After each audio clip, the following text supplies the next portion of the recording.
at Nando's. We're a highly federated business and quite a matrix organization. So my style is a lot more kind of influence-based. I spend most of my time kind of trying to bring people on a journey and help them understand why certain things might be good for them and their particular markets, rather than trying to push an agenda. I'm quite, I guess, a guardian personality type, using the Deloitte business chemistry terminology that we used to use, which is a lot more sort of fact-driven and data-driven. So I kind of like to bring that to the table, explain why I think that's a good way to go, and then sort of help steer people in the right direction, rather than being sort of an authoritarian, aggressive sort of person.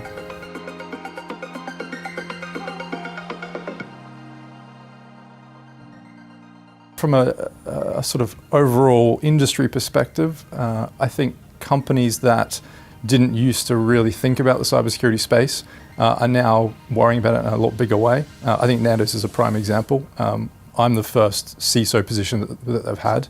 And what I've seen over the last couple of years is more and more organizations in that kind of mid-market, outside of financial services, in non-traditional sectors, are starting to build internal cyber capability. So that's definitely a major trend I've seen. I think there's definitely a push towards automation and machine learning. I think as the kind of the threat landscape gets rapidly out of control and all these things are happening so often, we can't throw enough people at the problem, and there is a bit of a skills gap in the cybersecurity space. So automating some of that response and using sort of the AI and machine learning tools that are now available to cut through some of that noise is definitely where kind of the vendor landscape is pushing towards heavily.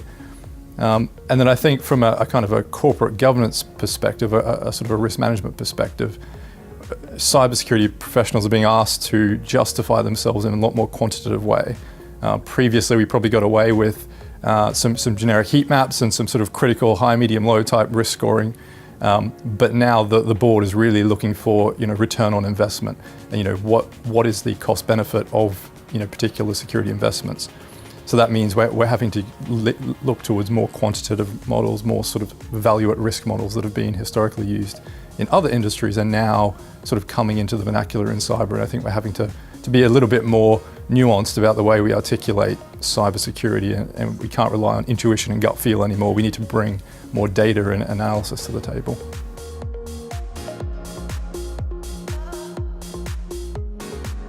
My career at Deloitte and in consulting has been kind of hugely influential on where my career is now.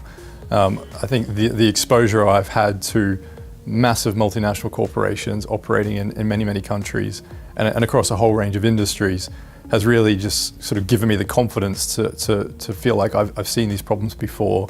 I've dealt with senior executives in crisis mode. I've been in the pressure situation where the client is looking towards me as a consultant to solve a problem for them that's really hurting. And all of that has made me feel sort of much better prepared to step out into industry and take on that role as a leader myself. I think in the sort of decade or so that I was in consulting, I probably had sort of 20-25 years of experience sort of in a very short period of time because I was exposed to that day in, day out. Whereas if I had been with one organization for that whole period, I would have seen one way of working, one set of problems, one set of leadership, as opposed to kind of that vast spectrum that you get working for a company like Deloitte. There's definitely more than cyber. I'm quite a proponent of the sort of healthy body, healthy mind kind of philosophy. So I do try and stay as fit and active as I can. And really try to get into the outdoors and go hiking and climbing and kind of travel as well. So yeah, I do try and keep fit and active as much as I can. Proved a little bit more difficult since coming to the UK.